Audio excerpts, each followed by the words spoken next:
Hello everyone, welcome to my YouTube channel. Today we are going to have a look at Microsoft 365 threat policies. So we will have a quick review of all of these threat policies and I will try my best to explain you how we can use them and how positive effects these policies have at our organization's security. All of the Office 365 users might have some basic security in Exchange Online Protection EOP set up for their environment, and these are default securities provided by Exchange Online. So you will have some of the policy pre-created.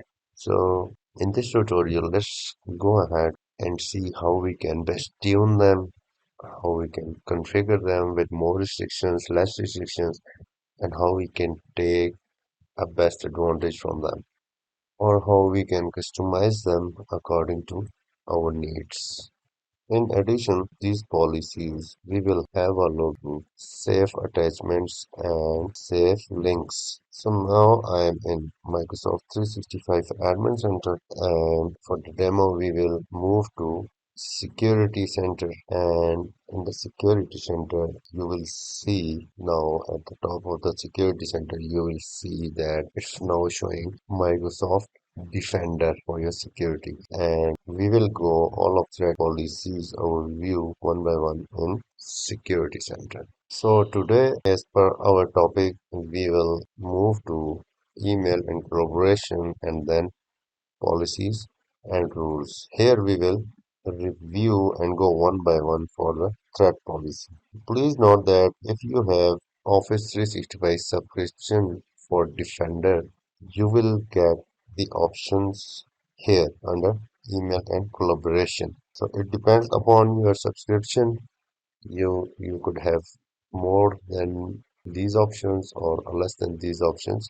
So now let's move to threat policies. So threat policies are defined to protect your organizations against threat, against phishing attack, against spam, against anti-malware, safe attachments, and safe links. So let's go one by one and explain you these policies. So here one thing very important I want to clear you. If you have a basic subscriptions like business basic and basic licenses, you will have some basic security for anti-phishing, anti-spam, and anti-malware. But if you have Microsoft 365 Enterprise Security and Mobility E3 or E5, you will have safe attachments and safe link security that you could deploy on your organization. This was the very important information. This must be clear to you to avoid any confusion. So today we will have a look on these features under policy and will make sure you are managing them perfectly according to your organizational needs. So anti-phishing is really important and perfect feature to secure your organization from phishing email. Nowadays, as everyone gets a lot of phishing emails and phishing attacks having links into their email, and this is malicious for our organization. So here, if you can see, we have set up some of anti-phishing policies here. So for your explanation and for your understanding, let's go and see what is in Office 365 anti-phish default policies. So there are some settings which we have customized, and if still we want to change any of these settings, we can go to edit protection setting. So once we are in edit protection setting, first option we have phishing email threshold. So this is a phishing email threshold that controls the sensitivity for applying machine learning models to message for determining a phishing verdict. So we have set up this for our organization at the level 3, more aggressive. You can do it less aggressive, you can do it standard, and we have updated it to more aggressive. The next option, impersonation, is enable users to protect. So here we have check mark this option that enables users to protect. This will protect our users against spoof emails or spoof intelligence, like no one else can use your emails to send a phishing email. The next option is enable domains to protect. So we can select include the domain I own or include custom domains. So we can add here domains to protect, like our company good domains or the domains we own, so that the hackers or attackers cannot use your domains for an illegal purpose. You can also manage a custom domains. You can add a trusted senders and domains here, right? And the next option, you can see that enable mailbox intelligence. So the mail enable mailbox intelligence enables the artificial intelligence that determines users' email pattern with their frequent contact or identify potential impersonation attempts. So enable intelligence for impersonation protection recommended. This is very perfect feature to use. If we enable this, then the hackers or the spammers could not use your organization email to send an email. For example, to explain you that if someone is spoofing your CEO email and sending you invoice, clear it, right? This will restrict those type of attackers. So this feature is very perfect, right? And these are the settings we have used for our organization. So you can customize these settings according to your requirement, or you can, if you need, you can set up a separate anti-phishing policies. Or if you want to edit the current anti-phishing policy, you can edit it same as I did. So this is the perfect example of protection managed by machine learning and AI, artificial intelligence. So now let's go ahead and see anti-spam policy. In anti-spam policy, there are a number of default anti-spam policies. Those are set up already by default here in the security center. Anti-spam inbound policy, default connection filter policy, and anti-spam outbound policy default. So let's go ahead and take a look at anti-spam inbound policy. The first thing, you can edit description here. I don't need to do that right now. And you can scroll down, and here also we will have the option of editing anti-spam threshold and properties. So here you can set up a bulk email threshold, and also you have many different options, right, to enable them or disable them. You can block sensitive word, you can enable SPF record hard fail on or off, and you can block anti-spam.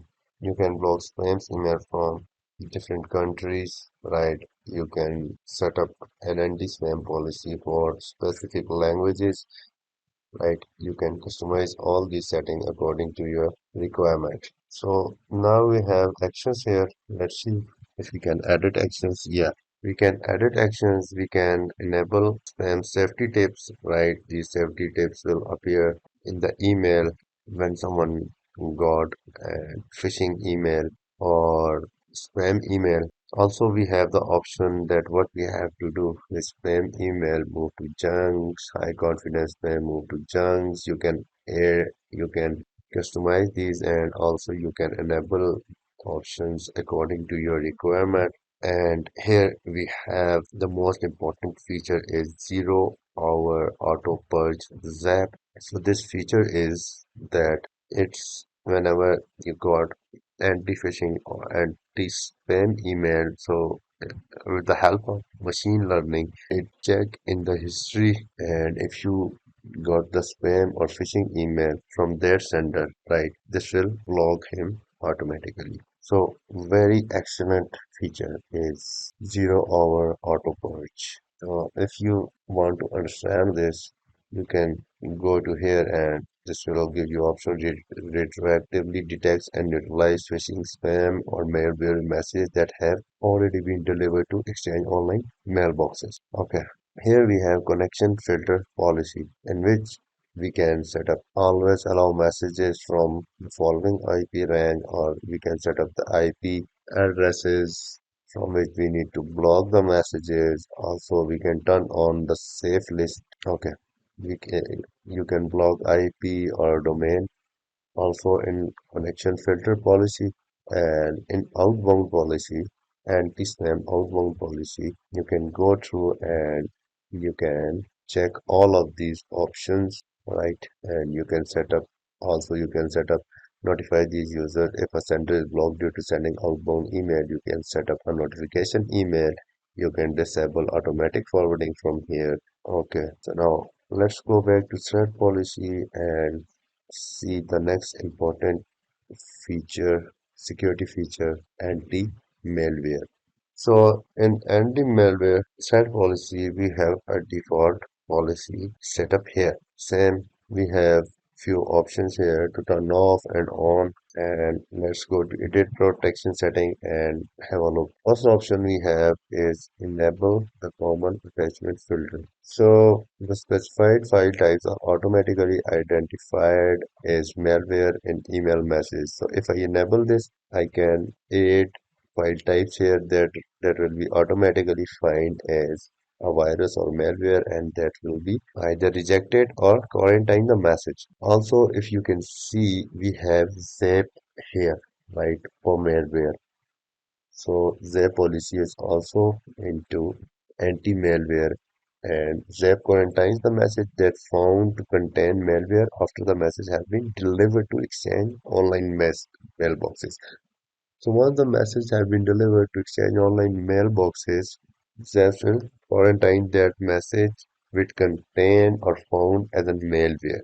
Okay, so here we have an option of notification. Notify an admin about undelivered message from internal sender.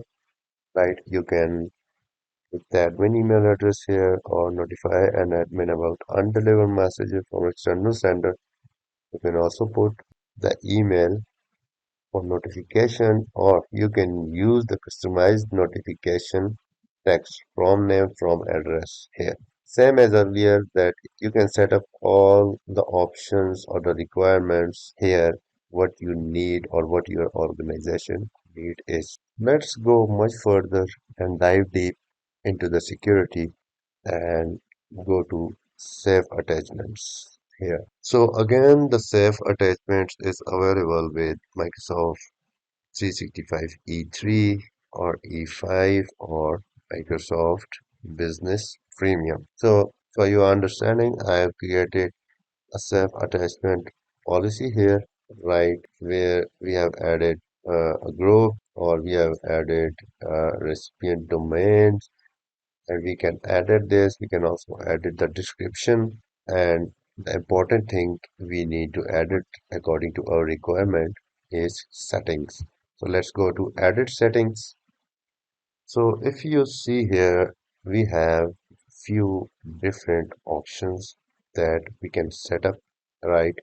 And the first option, which is already set up by default, is off. Off means attachment will not be scanned by safe attachments. Off means that the malware will get through and it will not be blocked. The next option is monitor. So it will deliver the message if malware is detected and track scanning results. So the monitor tab is about the monitoring and tracking the scanning results of the malware. Block. The block option is block current and future messages and attachments with detected malware. So here the last and my most favorite option is dynamic delivery. So in dynamic delivery, immediately deliver the message without an attachment and the attached file after scan is complete. So in dynamic delivery, the user will receive an email without an attachment. Attachments will be available after scanning. So this will scan the attachment first and then the attachment will be available to the user. So now the next feature is enable redirect. So enable redirect only supports in monitor features, right?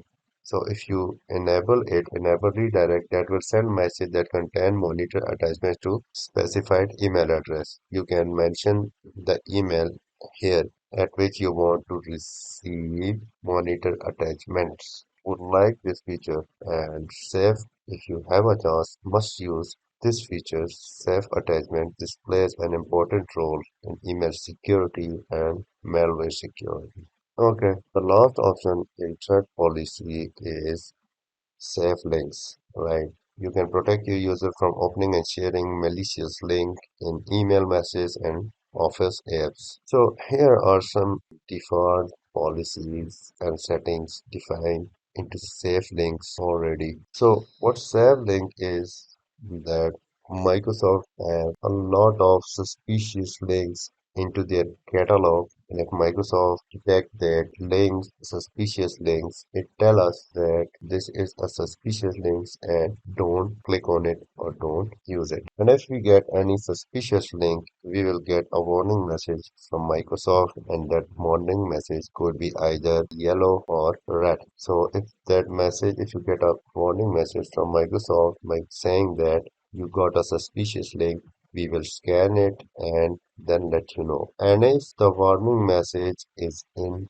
red, then it's the non-malicious link. This is the fantastic feature from Microsoft, right? And if still you want to create any policy here, you can go to create and you can name it and you can create it according to your requirements. Right. I hope you have enjoyed this quality tutorial today, right? And we have gone through the threat policies under anti-phishing, anti-spam, anti-malware, safe attachments, and the safe links.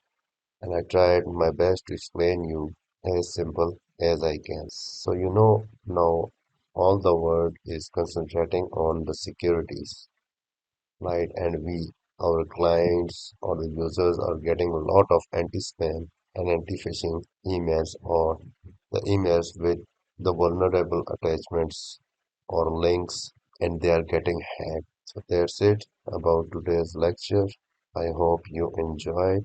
Let me know in comments if you need anything else from me or if you have any questions. Keep watching, keep subscribing. Thank you. Bye.